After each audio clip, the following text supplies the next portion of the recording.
এই ব্রিগেডে যদি টিএমসি প্রোগ্রাম করতে পারে, এই ব্রিগেডে যদি সবাই করতে পারে, তাহলে আমরা কেন করতে পারবো না?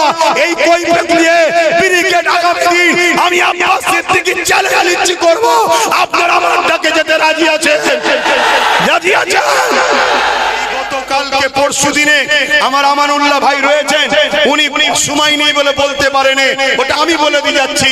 ক্যানিং এতে তিনজন আলেম মানুষ তারা বাজারে গেছে প্রয়োজনের জন্য, তাদেরকে অপমান করেছে। জড়িয়ে আছে কে? নিউ টাউন থানার একজন পুলিশ অফিসার সেখানে তার সঙ্গে জড়িয়ে আছে। ঠিক বলছি তো? এ ঘটনা ঘটেছে তো? তাহলে আজকে বলুন, এখন কি উলামা ভাইরা জাগবেন না? প্রত্যেকটা ইমামকে বলছি, আমি ছোট মানুষ, আপনারা নেতৃত্ব দেন, আপনাদের পিছনে আমি থাকবো। গাদ্দারি নয়, এই জাতিকে বাঁচাবো জীবন দিয়ে হলো, তাহলে আপনাদের সাথে আমি আছি। জড়ো করে মোটা অঙ্কের টাকা নিয়ে ঘরে ঢুকে যাব, হচ্ছে না বললে হবে না। এদেশ কারো বাবাকালী সম্পত্তি নয়, এদেশ কারো জমিদারি নয়, এদেশ কারো ব্যক্তিগত পুঁজিপতিদের নয়। এদেশ প্রত্যেকটা যদি ব্রিগেডে বন্ধ করতে পারে সম্মেলন, ব্রিগেডে যদি বিজেপি করতে পারে সম্মেলন, ব্রিগেডে যদি কোন ধর্মের মানুষেরা তাদের ধর্মীয় প্রোগ্রাম করতে পারে, এই ব্রিগেডে যদি টিএমসি প্রোগ্রাম করতে পারে, এই ব্রিগেডে যদি সবাই করতে পারে, তাহলে আমরা কেন করতে পারবো না? এই কৈফিয়ত নিয়ে ব্রিগেড আগামী দিন আমি আব্বাস সিদ্দিকী চ্যালেঞ্জ করব, আপনারা আমার ডাকে যেতে রাজি আছেন? রাজি আছেন? এই তিনটে ছাড়া কোনো পন্থা আমাদের কাছে নেই। নাম্বার ওয়ান, কৃষকদের মতো আন্দোলন দ্বারা এটাকে রুখা যেতে পারে, কিন্তু কৃষকদের মধ্যে গাদ্দার নাই, মুসলমানের মধ্যে মুনাফিক গাদ্দার আছে। এটা ভয় হচ্ছে, তাই দ্বিতীয় অপশন হলো কি? সুপ্রিম কোর্টে কেস। কিন্তু সুপ্রিম কোর্টে কেস তো চলছে, সুপ্রিম কোর্টকে সম্মান করি, কিন্তু জজ সাহেব যিনি আছেন তিনি আস্থার উপরে বাবরির বিরুদ্ধে রায় দিয়েছিল, ওখানে কেস চলবে ঠিকই, কিন্তু নাকে তেল দিয়ে ঘুমানো যাবে। নাম্বার 3, যে শক্তি দ্বারা ওরা বিল করেছে ওই রাজ শক্তি দখল করতে হবে। আমার কথা কি কষ্ট নিলেন? 3 নম্বরটা কি খারাপ লাগলো? এতেই মরিছি তো আমরা। আমাদেরকে একদল উলামারা বুঝিয়েছে আমরা নামাজ পড়বো, রোজা রাখবো, মসজিদ মাদ্রাসায় থাকবো, পরকালে আমরা জান্নাত পাবো। এই বুঝিয়ে বুঝিয়ে আমাদেরকে ঘরে ঢুকিয়ে দিয়েছে। যতক্ষণ না আমরা রাজ পাওয়ারে পার্টিসিপেট করব, রাজ ক্ষমতা যতদিন না দখল করব, ততদিন আমাদের ঘরে সবাই মিলে লুটবে। বিগত দিনও লুটেছে, আজও লুটছে, আগামীতেও লুটবে। আজকে বুকে হাত দিয়ে বলুন, আমি যে 2021-এ বলেছিলাম চেয়ারের 3টে পা থাকে, একটা আমাদের থাক।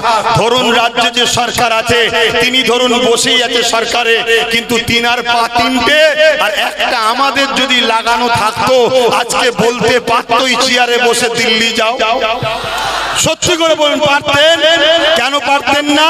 তিনি জানে একটা পা ওদের বিরুদ্ধে আঘাত দিয়ে কথা বললেই পা খুলে নেবে, সরকার পড়ে যাবে।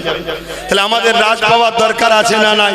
আমরা আলেম উলামা, পীর পীরজাদা, মুফতি, মাওলানা, ইমাম, আমরা না হয় হাটে মাঠে রাস্তায় প্রকাশ্য নেবে রাজনীতি করব না, কিন্তু আমরা আমাদের মুসলিম সমাজের যুবক ছেলেদের রাজনীতির কন্ট্রোল আমরা করব, আমরা ছেলেদেরকে পরিচালনা করব, আমরা আমাদের 40%কে শিখাবো কিভাবে রাজনীতি করতে হয়, কিভাবে ইনসাফ ইনসানিয়ত প্রতিষ্ঠিত করতে হয়।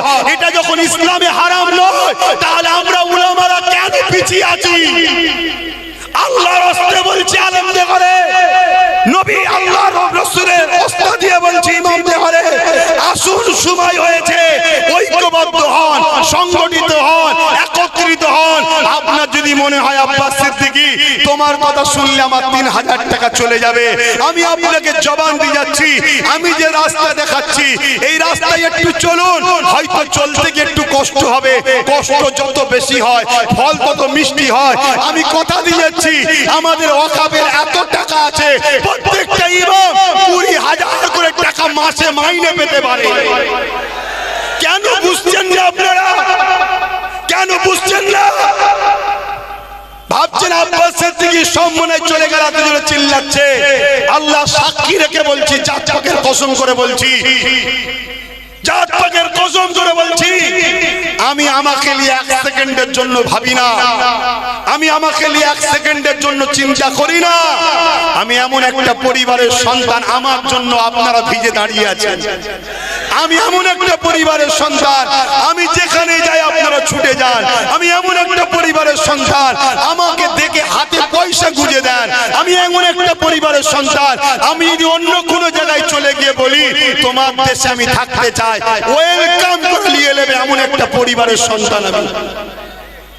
আমি আমার দেশকে ছেড়ে যাব কেন? আমি আমার দেশকে ধ্বংস হতে দেব কেন? আমি আমার মসজিদ মাদ্রাসা ছেড়ে যাব কেন? এজন্য চিল্লাচ্ছি আপনাদের কাছে এসে। তাই অনুরোধ করছি আমার ভাইয়েরা, ভুল বুঝবেন না আমাকে।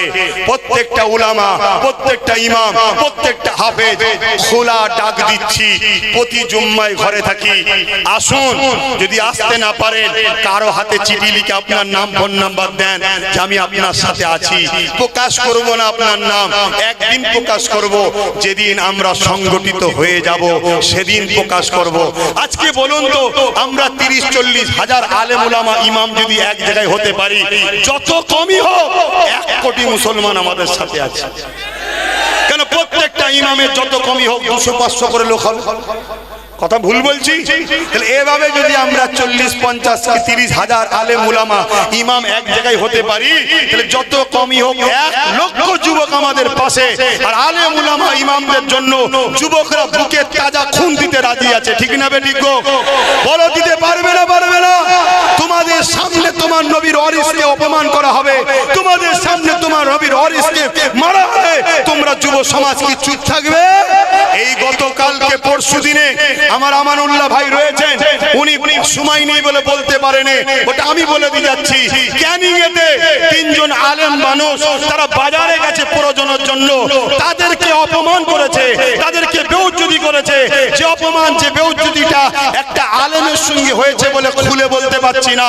যে অপমান, যে বেউজ্জতি ভাষায় বলা যাবে না, তার সঙ্গে জড়িয়ে আছে কে?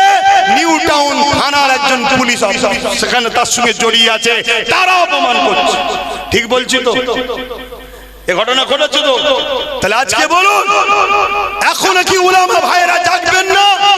এখনো কি আলেমরা জাগবেন না? আমি প্রত্যেকটা ইমামকে বলছি, আমি ছোট মানুষ, আপনারা নেতৃত্ব দেন, আপনাদের পিছনে আমি থাকবো, কিন্তু নেতৃত্ব শর্ত একটাই হবে, গাদ্দারি নয়, এই জাতিকে বাঁচাবো জীবন দিয়ে হলো, তাহলে আপনাদের সাথে আমি আছি। কিন্তু লোক জড়ো করে মোটা অঙ্কের টাকা নিয়ে ঘরে ঢুকে যাব, বলবো হচ্ছে না, এরকম কথা বললে হবে না। হচ্ছে না বললে হবে না। এদেশ কারো বাবাকালী সম্পত্তি নয়, এদেশ কারো জমিদারি নয়, এদেশ কারো ব্যক্তিগত পুঁজিপতিদের নয়। এদেশ প্রত্যেকটা যদি ব্রিগেডে বন্ধ করতে পারে সম্মেলন, ব্রিগেডে যদি বিজেপি করতে পারে সম্মেলন, ব্রিগেডে যদি কোন ধর্মের মানুষেরা তাদের ধর্মীয় প্রোগ্রাম করতে পারে, এই ব্রিগেডে যদি টিএমসি প্রোগ্রাম করতে পারে, এই ব্রিগেডে যদি সবাই করতে পারে, তাহলে আমরা কেন করতে পারবো না? এই কৈফিয়ত নিয়ে ব্রিগেড আগামী দিন আমি আব্বাস সিদ্দিকী চ্যালেঞ্জ করব, আপনারা আমার ডাকে যেতে রাজি আছেন? রাজি আছেন? আমি দেখতে চাই আপনারকে, আমি দেখতে যাই, তবে হ্যাঁ পাকাপোক্ত কাজ করেই করা হবে। কিন্তু খবর পেলে আপনাদেরকে যেতে হবে। খাওয়া কি বলে, গাড়ি ভাড়া খাওয়া দিতে পারবো না। দিল থেকে বলুন, ব্রিগেড হওয়া দরকার আছে না নাই? এটা একদিকে যেমন ওয়াকাফের ব্যাপার, আর আমার আগে বলছিলেন ওয়াকাফ ব্রিগেড করলেই যে ওয়াকাফ হয়ে যাবে এমনটা নয়, কিন্তু এখন ব্রিগেডটা আমাদের চ্যালেঞ্জ এসে গেছে। কেন মুসলমানদের দেওয়া হবে না? কেন মুসলমানদের দেওয়া হবে না? যদি সেখানে আমার হিন্দু ভাইয়েরা তারা তাদের গীতা পাঠের জন্য পেতে পারে, 100% ঠিক করেছে, পাবে না কেন? তাদেরও তো ব্রিগেড, আমি বিরোধী নয়, কিন্তু সবাই যদি পায়, বাম পাবে, কংগ্রেস পাবে, টিএমসি পাবে, বিজেপির মতো অপদার্থ দেশ যারা দেশকে ক্ষতি করছে তারাও যদি পায়, তাহলে আমরা দেশের জন্য উলামারা 70,000-এর উপরে দিল্লিতে জীবন যে ব্রিটিশদের তাড়িয়েছি, আমরা তাদের উত্তরসূরি, আমরা কেন ব্রিগেড পাবো না? তাই চ্যালেঞ্জের সাথে ব্রিগেড করতেই হবে, এটা আমাদের অঙ্গীকার। তবে সেই দিন ব্রিগেডে আমি ডাক দেবো, আপনারা যাবেন তো নাকি? এই আশা রাখছি, আর কথা বাড়াচ্ছি না। বুঝতেই পাচ্ছেন আবার মেঘলা হয়ে আসছে। যদি আরো পানি হয় হোক, আল্লাহ আমাদের পরীক্ষা নিতে পারেন, ঠিক না বেঠিক?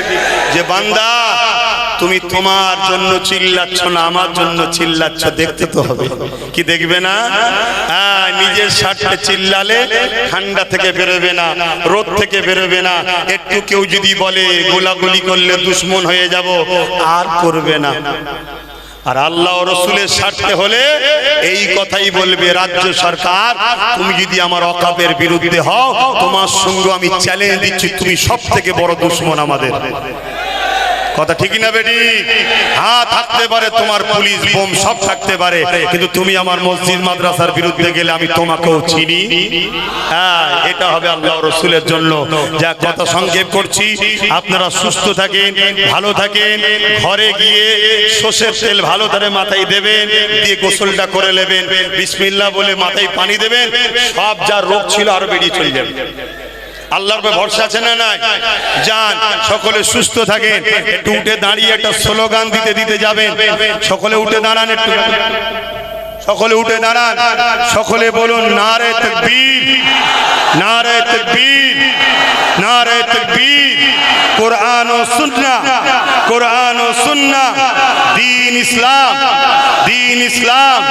ভারতবর্ষ, ভারতবর্ষ, ভারতবর্ষের সর্বধর্মের মানুষের ঐক্য, ভারতবর্ষের সর্বধর্মের মানুষের ঐক্য, ভারতবর্ষের সংবিধান, ভারতবর্ষের সংবিধান, ভারতবর্ষের সেনাবাহিনীগণ, ভারতবর্ষের বিএসএফ গণ, ভারতবর্ষের প্রশাসন বন্ধুগণ, নারে তাকবীর।